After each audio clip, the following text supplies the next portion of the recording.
Welcome to my humble little office. My name is R. Keith Andrews. I am a spiritual guide and paranormal adept. The journey continues today on April 24th, 2022 at approximately 6:39 p.m. PST. Well, let's get down to the first part of this. That came out well. Anyway, I'm looking at the finances and the way to get the brain in your body working. Okay, now a couple of very important factors. This one has nothing to do with finances, but this is what I'm just throwing this in there because it came across my mind. April 24th, today, would have been my older brother's 65th birthday. Unfortunately, he passed away a month ago, just over a month ago. But I figured, what the heck? I'm working on getting my brain sorted out, and that kind of fits in there. But I mentioned that I've talked about the idea of getting your office, wherever you work on your finances, straightened out properly. Okay, and running the energy smoothly. Well, to that end, I've got a printer over here. I still got to test it, but I just picked up a printer. I've got the monitor I'm speaking. The laptop itself is right here. Now I have an extra monitor here, another one up here, and a third one here, giving me a total of 4 interlocked monitors. Now, for me, this works out beautifully because it means I can get all the different material up and running and be able to see what I'm working on. Now, that's not bad given the fact that I'm still very much a dinosaur in a lot of ways. So, the reality of what I'm looking at is when you take a look at the energy in your home, right now, my entire office desk, like I forgot, I've also got my phone, my actual landline, sitting right here. And I've got room for one sheet of paper. Okay, that's what's called salt of life. I've got one sheet of paper, one room for one sheet for writing. Now it just boils down to an issue of making absolutely certain that I start working more with my left hand. In case you hadn't noticed, that's what that's all about. So I get stuff out of the way so I can actually work with it. But it really boils down to an issue of making certain that you've got the energy working in the right fashion. Now, I turned around and I'm very happy with the way that, and this is why I say much as finances are not they aren't the be all and end all, but you've got to have them in order. Okay, in order for your house to work. Now, right about now, I still have I've still got another paycheck and a contract check coming in. But with that said, rent is in the bank, all the utilities are paid. Okay, they're all up to date. Now, the reason I'm bringing this to your attention is because these tools that I'm offering you are exactly the tools that I personally have used to go from being bankrupt on the edge of really on the edge of poverty to being up to date and having money that I can turn around and go out and buy what I desired without actually causing myself a problem, which is why I now have the fourth monitor and the printer. Okay, that will help me keep things organized. At least that would be the theory. Now, if I open these up piece at a time, we'll just see what opens. It's fun trying to figure out what's going to open up where. Okay, so I open that, and on this monitor, I've got my finances sorted, so I can look at that. I can open this one up, and we open that book up, and that would be book 12. Okay, that's the book that I'm working on as far as the Yldrbac Chronicles go. Okay, so it's above there. And then when we turn around and I can open up one other file here, hopefully. And this one here is, we want to go down to, of course it wouldn't be there. There we are. We go to the compendium, which is the backbone of how I track the Yldrbac Chronicles. And now I can have it open up here and I can see exactly what I'm working on. Now, I don't know about you, but if you can keep track of what you're doing, it makes it so much easier. Okay, it makes things work so much more readily. Now, the way that I did that, okay, and I'm not talking about the setup of the monitors, but the way I got my finances back in order was real simple. Okay, it just took a while to figure out what I was doing with it, but the method is actually quite easy. Take a look at the list of bills that you've got, whether they're living expenses, they're rotating debts. Okay, things like credit cards, lease payments, anything that you are making payments on that are actually costing you, and they're costing you interest.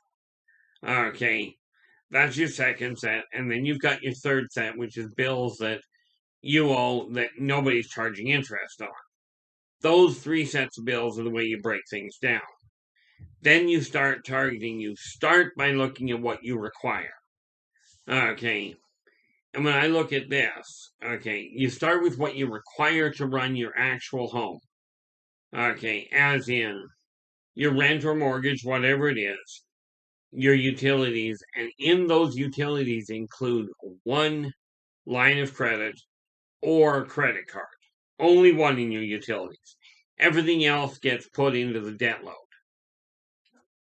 Okay, because it's a realistic issue that you've got a credit card now. That you may well have a credit card that you use on a regular basis, and that's okay. The key to it is doing your best to keep it down under the 10% mark, or whatever your balance is. Now, I'm not a financial advisor in as much as I've never been trained. These are just the tools and the boundaries I personally have put in place, and I find they work for me. Now, I've got what is there? I'm just calling up an easy calculator because the other one's on the side of the room, on the other side of the room. So if I look at the credit limit I've got on my card, whoops, do I do that?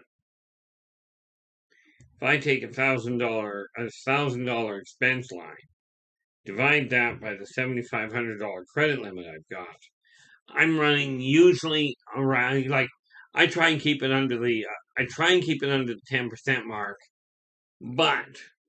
and that's of any credit card you've got. Okay, doesn't matter. You don't go over that 10% mark in my eyes. Now, I don't quite make it because I ended up helping a friend of mine out, which put my credit cost up to 13%. But that 13%, with all my bills already paid, I will be able to wipe the debt out before the end of this month. Okay, and be right back down to nothing on the credit card, all the bills paid up. This is the critical backbone of making sure your house is running properly. If the finances are stable, like right now, with the credit limit I've managed to work up by using these tools, I've actually got, bear in mind I said it costs $2,500 to run my household. Well, with that in mind, I've actually got enough room on my credit card that I could actually pull off 3 months with no income and still be able to pay. Okay, and still stay ahead. Well, I'm not about to let it go that long. Okay, but that is what I'm looking at. And that is also what you can be looking at. Okay, if you do things in a way that is functional. Now, this is just my way. There's lots of other people that have done it. I did find it rather fascinating going to the bank one day. I was talking to them, and the financial advisor I talked to my way of thinking, he was about as bright as you could get and about as honest as you could get. Because he took a look at the finances I had. This was before I got them straightened out. And he goes, I'm not going to tell you you can't live on what you're making. Because he says, clearly you're living on it. But, he says, I went to school for this. To figure out how the money works. He says, I could never have pulled this one off. He goes, do you have half an hour to sit here and explain to me how you pulled it off? How you're managing to live with money coming in at the rate it does and you're still keeping on top of it. Now, to me, this was a real compliment. It also showed in my eyes that the financial advisor was one of these people that not only had his head on straight, but was willing to admit where his own shortfalls were. Okay, if you can find a financial advisor that is willing to look at that, then you're in good shape. Now, for me, it really boils down to I take a look at money when I loan somebody something. I look at it going, if I can't afford to lose it, then loaning it isn't worth it. And this applies, by the way, if you're one of these people that has a tendency of gambling. Okay, if you gamble, then never set foot inside a gambling hall, inside a casino, if whatever you're going in with, you can't afford to actually lose. Okay, now from my standpoint, okay, I've only gone into a casino 9 times. 8 of them, I've come out with more money in my pocket than I went in with. Okay, and in all fairness, I go in because I don't have a lot of money to work with. I'll go in with $20. Okay, and the trick to it is this. Okay, now do understand, I'm not advocating gambling as a way of making money. Because honestly, the decks are stacked really badly against you. But what I find is you go for just the little dollars. You don't go for the great big coins. I mean, yes, absolutely, if you luck out with the big coins, okay, you come out in much better shape. But the odds are you won't. Okay, that doesn't mean you shouldn't try. If that's your game, knock yourself out. I'm talking about for the average person. Now, I walk in with $20. Okay, and I go, here's $20, and we'll just call it in my right hand, the one that I'm putting money out with. I got $20 in this hand. Okay, now, I put money in, I lose the money, so the right hand starts dropping. But let's say I put a quarter in, and I make $10. Then I take that $10, it goes in my left hand. I've now got $10 in my left hand. That's going home with me. That never gets touched. Okay. Now I'm still working with what I started with, so I'm down. Let's say I'm down $10 in my right hand. Okay. So I've got 10 in my right, 10 in my left. And I hope I'm explaining this well enough to understand. I win $10 and it goes into my left hand. So now I'm down to $9.75. And I drop a couple more dollars. I've still got the 10 in my right, in my left hand. Now, let's say I get down to 5 and I dump another quarter in and I win another $10. Okay. Now I've got $20 in my left hand, and the money that I'm hanging on to, the $5 that is left, that's winnings. Okay, this is now profit. Now I cook off another $2. So I'm down to 3 in my right hand. Okay, I've still got the 20 in my left hand. But I win the 3, and I put in a quarter and I win another $10. And I'm just using $10 because it's easy. Okay, so now what I do is, because I've already got 20 in here. Okay, I've already got 20 to take home. And I win another $10 here. I had 3, I win another 10. Now I take 5 of that 10 and put it in here. I've now got 25 here, but I'm back up to 8 in my right hand. That's my gambling money. Now I've got a little more room to work with. Okay. Now I cook off another couple of bucks. Okay. And I'm down to $6. And I win another $10. And again, you end up with 5 in here, so now I'm up to 30 in my left hand to take home. Okay. And I'm up to 11 in my playing hand. Now, let's say at that point I have a complete wipeout, and I lose the $11 in my right hand. I turn around and walk out of the bar, and out of the casino, and that's where this comes in.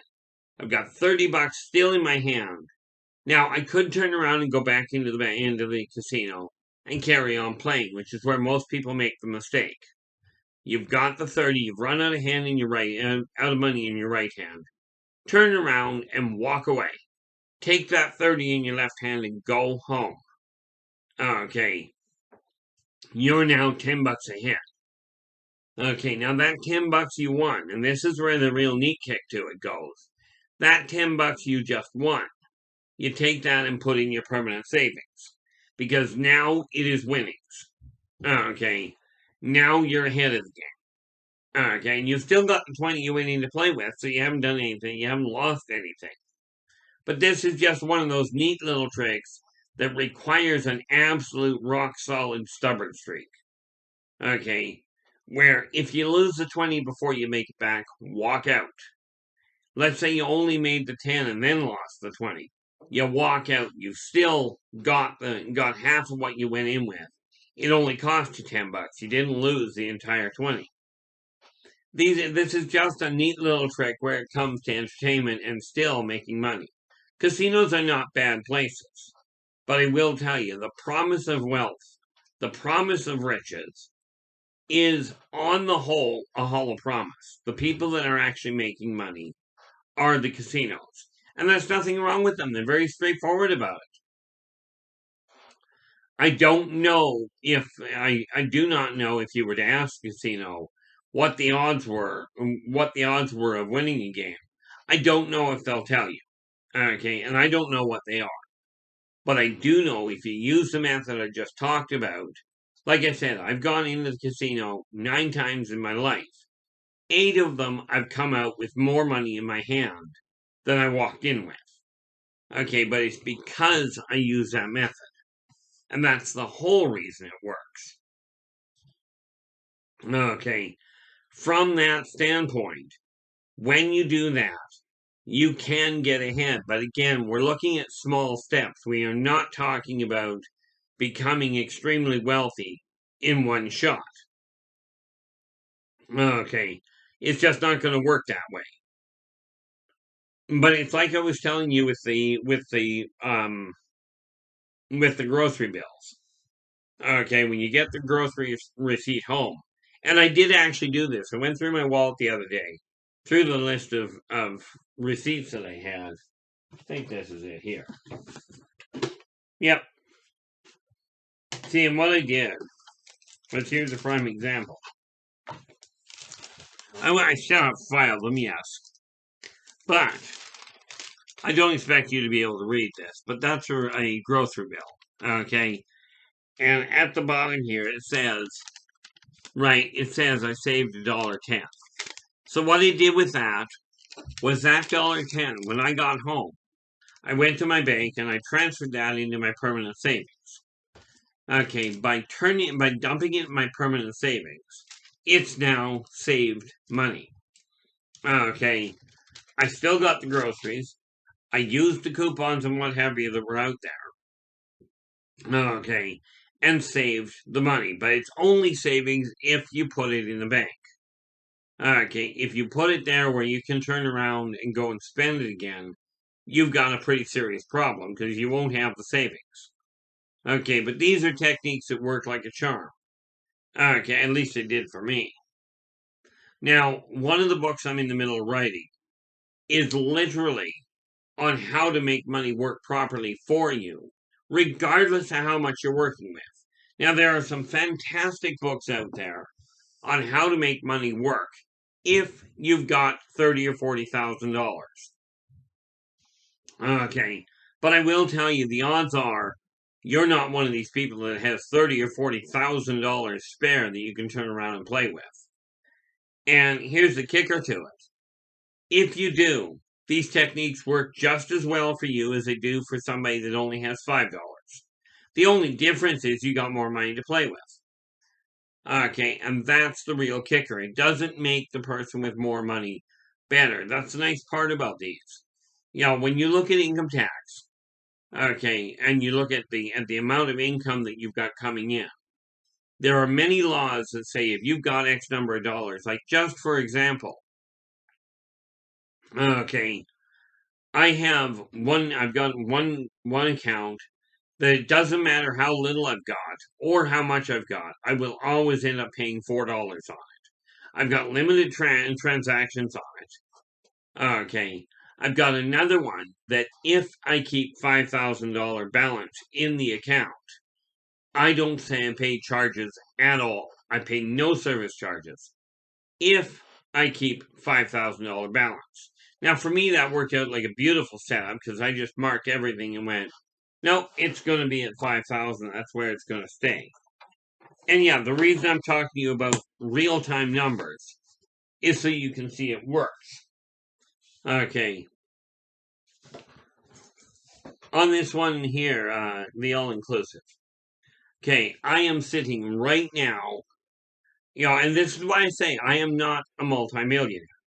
But without damaging my pocketbook, I managed to buy, in the last month, I have managed to purchase two complete laptops, a monitor, and a printer.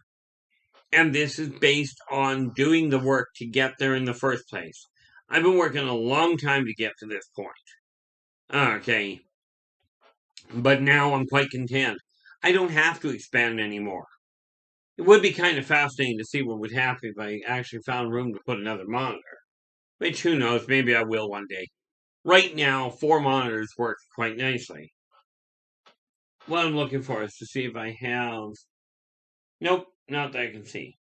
I don't have a tape measure around me right now. And I don't recall the size of the monitors I've got. But the fact that I've got 4 of them gives you an idea of the amount of screen time, of screen space that I've got. Because I'm thinking, I look at it this way. My laptop has about a 15-inch wide screen on it, and the 3 other monitors are bigger, and they're almost double the height. Okay, no, scratch that. They're about a quarter the height. So essentially, that gives you an idea how much screen space I've got. Okay, but this is because of the fact that I got the finances moving in the right place. I've got the energy set up properly. So I've got all of my monitors right here so I can see exactly what I'm up to. And of course, tonight, I'm going live.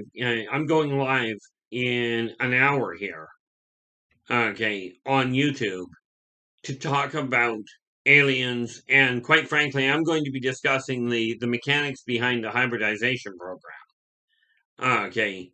Now, if you're one of these people that is interested in this, Sunday night from 8 p.m. to 10 p.m., I will be on YouTube live. Okay. And I will be posting that as soon as I get off this video itself. Okay, because I'm just about done here. I cover the same on one weekend. I'm in the morning on Saturdays from 8 a.m. to 10 a.m.